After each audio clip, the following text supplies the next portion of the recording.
quienes saludamos con mucho gusto esta mañana. ¿Cómo está, Jesús? Buenos días. Miriam, buenos días. Muy contento de estar con ustedes. Feliz año, Jesús. Feliz año. Ya empezó a tambor batiente. Sí, y lo que estaba yo comentando hace días es que en el ámbito internacional va a ser muy movido, con muchos temas polémicos y mucho de qué hablar. Sin duda alguna. Y esto que vemos a un Donald Trump que ya empezó a trabajar desde antes de tomar la posesión presidencial en potenciar esa narrativa y en, de alguna manera, seguir o marcar la línea de que no va a gobernar para todo Estados Unidos, sino para esa base de supremacistas que si por ellos fuera, podrían apropiarse de todo.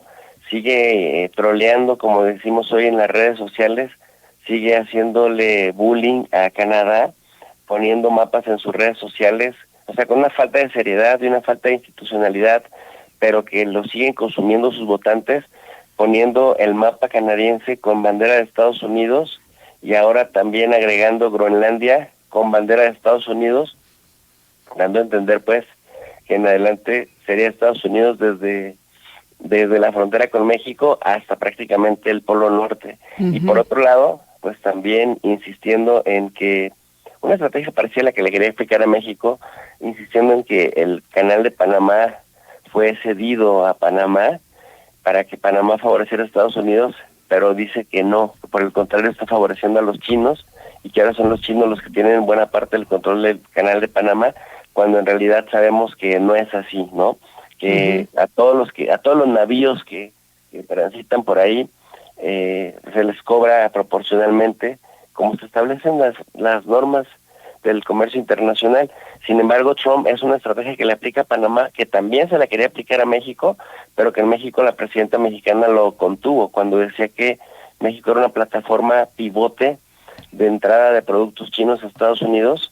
Bueno, pues la presidenta saca los números, saca las gráficas, las publicita y además dice, bueno, pues a Estados Unidos entran más productos chinos porque China históricamente fue el primer socio comercial por décadas de Estados Unidos y después también entran por Canadá, que fue su segundo socio comercial por décadas, hasta que México los ha ido desplazando tanto a Canadá como a China. Pero México saca esta estrategia comunicativa está trabajando en una estrategia de sustitución de importación de productos chinos, no tanto dice la presidenta, no tanto porque sean órdenes de Estados Unidos ni mucho menos, sino porque también urge proteger a la industria nacional. Es una preocupación que ya viene marcándose desde con López Obrador, lo cual me parece sensato y prudente porque con eso le baja el argumento, le quita razones a Trump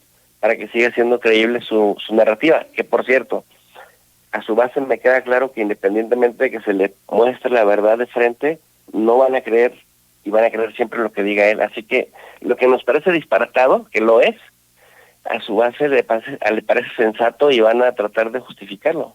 Exactamente, y ya vemos que pues no se quedan callados los mandatarios de otros países. La presidenta Claudia Sheinbaum ha respondido en varias ocasiones ante estos pues disparates o declaraciones o amenazas, ¿no? Como le queramos poner. El propio Justin Trudeau allá en Canadá dijo: Canadá jamás será parte de Estados Unidos.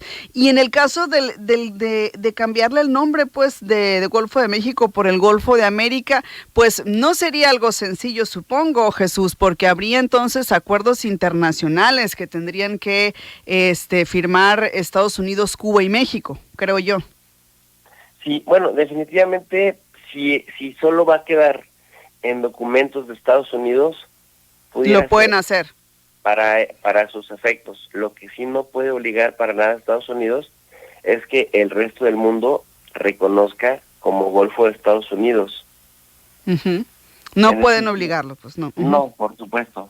Si para efectos de política doméstica, de política interna, en el Congreso, que ya empezó a trabajar la propuesta, lo aprobaran y después lo aprueban en el Senado, para temas internos de identificación geográfica doméstica, lo pueden hacer, incluso poderle bahía de los Estados Unidos, porque finalmente, Nidia, compartimos 5 estados y 5 estados, ¿no? Nuestros estados Tamaulipas, Veracruz, y si seguimos bajando con la mirada, Tabasco, Campeche, Yucatán, pero ellos también tienen 5 estados colindantes, yéndonos desde la bahía de la Florida hasta Alabama, Mississippi, Luisiana y Texas, terminando justamente en la frontera con Tamaulipas, pero también Cuba, ¿no? Con el Pinar del Río y Artemisa, que hacen de este mar tan lleno de recursos, tan lleno de petróleo, tan lleno de otros minerales y de una profundidad bastante respetable, pues un lugar en términos geopolíticos también muy estratégico, y que me parece que por ahí va más el tema de Donald Trump. Ok. ¿A qué tipo de población o qué características tiene esta población a la que le está hablando Donald Trump cuando hace este tipo de declaraciones o esta visión pues tan expansionista, ¿no? De supremacía que demuestra? Supremacista, es decir, somos superiores al resto de la humanidad, nativista y por lo tanto xenófoba, es decir, de estos que, aunque no tiene sentido lo que voy a decir en el sentido de lo étnico, pero blancos, esta minoría blanca de origen europeo, que cuando Donald Trump apela al sentimiento del hacer grande Estados Unidos otra vez, se refiere a estas épocas en donde Estados Unidos invade territorios, en donde Estados Unidos se expande, en donde pone la bandera, en donde no nada más a la etapa en donde hace guerras, pierde y a los 20 años se sale despelucado, no, sino a esa otra época en donde existía la esclavitud, en donde los blancos están por encima de los demás, porque recordemos, y esto la gente que piense que nada más es una opinión irresponsable de mi parte, recordarle a la audiencia que hasta 1975, por ejemplo, los negros no tenían derechos civiles en Estados Unidos, no eran tratados como personas. Y era, aunque siempre se habla, Nidia, del apartheid, esta separación entre blancos y negros, por ejemplo, en Sudáfrica, que eso es lo primero que uno piensa, pues ese apartheid se vivía en Estados Unidos. Los atletas negros, por ejemplo, que participaban en las Olimpiadas y ganaban medallas, difícilmente se les recibía, o no se les recibía en la Casa Blanca, se les recibía en un anexo aparte. Entonces, hasta 1975 en términos de la historia está aquí a la vuelta, está aquí atrásito, es un recuerdo apenas de ayer en comparación con el tiempo que tiene Estados Unidos como nación. Entonces, cuando habla de hacer grande Estados Unidos otra vez, apela a estos sentimientos nostálgicos de cuando los blancos eran una mayoría amplia y tenían tanto el dominio como además la narrativa de nosotros tenemos el control, invadimos territorios, se vale que eliminemos poblaciones para apropiarnos de lo que nos interesa. Y si uno lo piensa en términos únicamente de narrativa, parece surrealista. Cuando uno escucha a Donald Trump diciendo, me gusta Groenlandia y es estratégica para el interés nacional de Estados Unidos, y esto que decía ayer, el 7 de enero, decía, y aparte es que los chinos y los rusos están circunnavegando y no voy a permitírselos.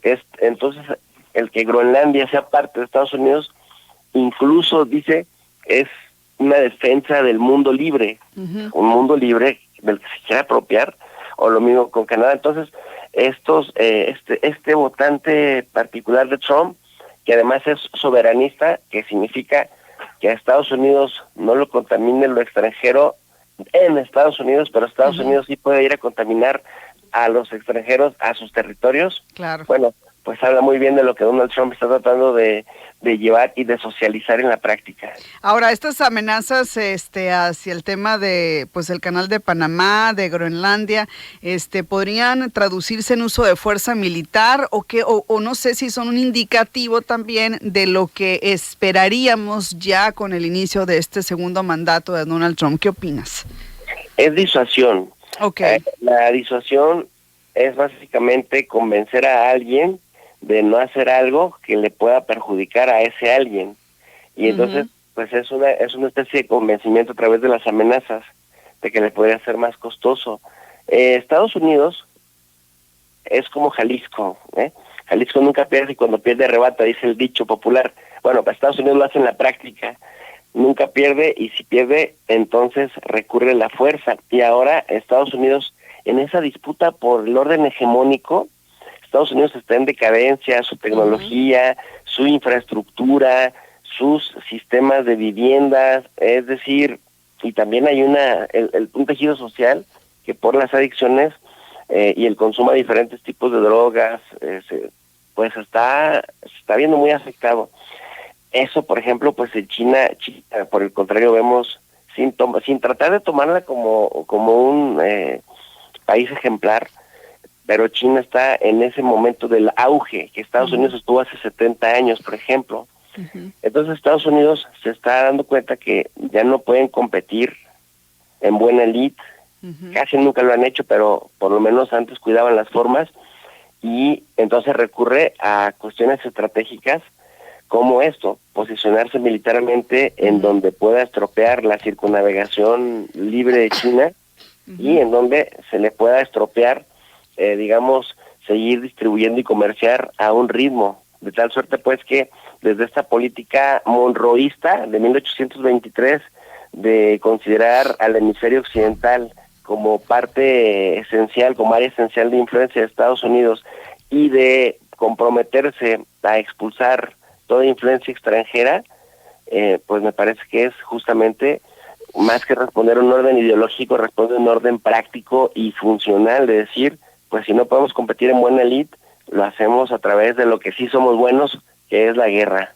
Bueno, y también pues hay que decirle a la gente, pues no va a ser la última amenaza, no va a ser la última declaración de esta naturaleza que vamos a seguir escuchando por parte de Donald Trump. Por lo pronto, Jesús, pues agradecerte infinitamente como siempre tu participación y tu análisis desde acá, desde cabina, desde Radio Sonora, te enviamos un abrazo, un saludo. Muchísimas gracias, fuerte abrazo y nuevamente feliz año nuevo a toda la audiencia.